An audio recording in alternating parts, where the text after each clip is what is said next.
Hi, I'm Trudie Lobban. I'm the founder of Arrhythmia Alliance, and I'm joined today by Mary Veldhuis, who was diagnosed with SVT back in 1989. But in fact, she's been living with this condition since the 1960s. And Mary has agreed to talk us through her journey of discovering what was wrong with her and life after a diagnosis. So, Mary, over to you with living with SVT. Please tell us share your story. Thanks, Trudie. My name is Mary Veldhuis. I've had SVT since probably the age of 16 that I first noticed arrhythmias. I was seen by several doctors. My parents were very good. I had to see my regular physician first, who told me it was nothing to worry about and just live my life, which I did. I'm a perseverer. And then I saw another doctor, and I just kept, when they told me that just live with it, I did. And I did it as a nurse. I'm a nurse, and I've been a nurse since 1969. And even with medical background, I still just caved until it got to be more severe. I became very lightheaded, almost passed out, some nausea associated with it. I thought vasovagal maybe. But finally, I had a doctor who looked into it more thoroughly, and he sent me to a cardiologist. And that was my first time seeing a cardiologist, was around 1989.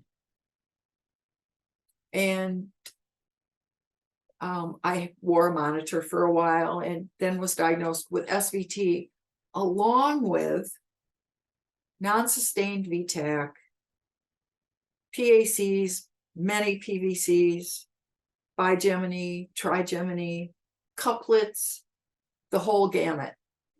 The only thing I didn't have was atrial fib, basically.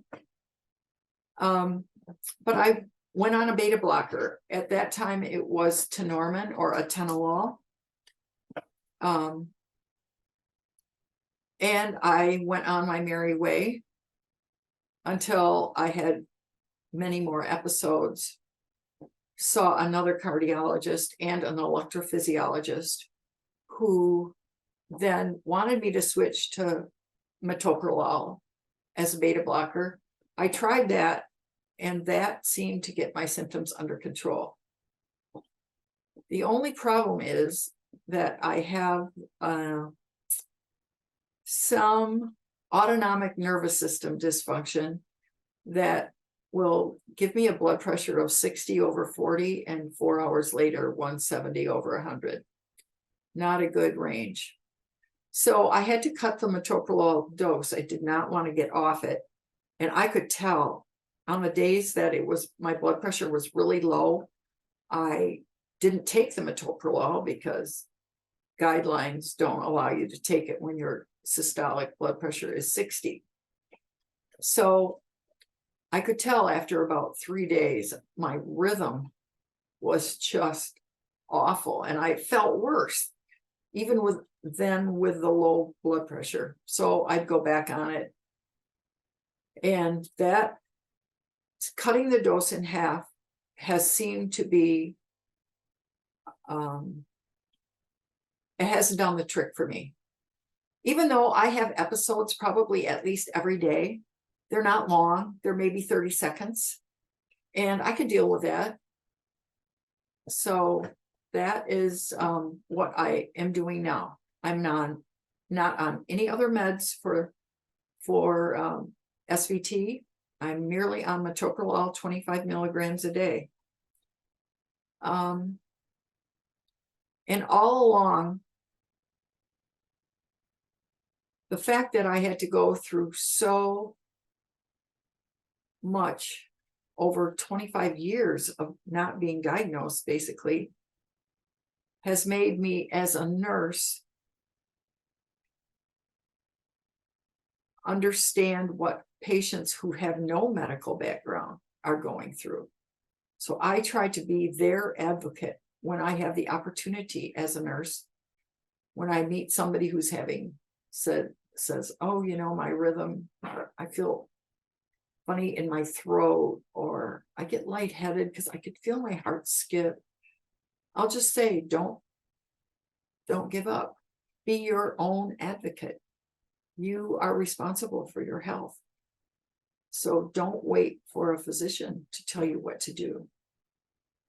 So that is kind of where I have gone in my journey. And I think that living with SVT for me is a good thing, because I've been able to help others who are on the same path. And that is a real gift. Mary, that's great. And to say that you think it's a good thing that you've had SVT and how you can help others. Thank you so much. Really enjoyed speaking to you. Enjoyed speaking with you too, Trudie. Thank you. Okay.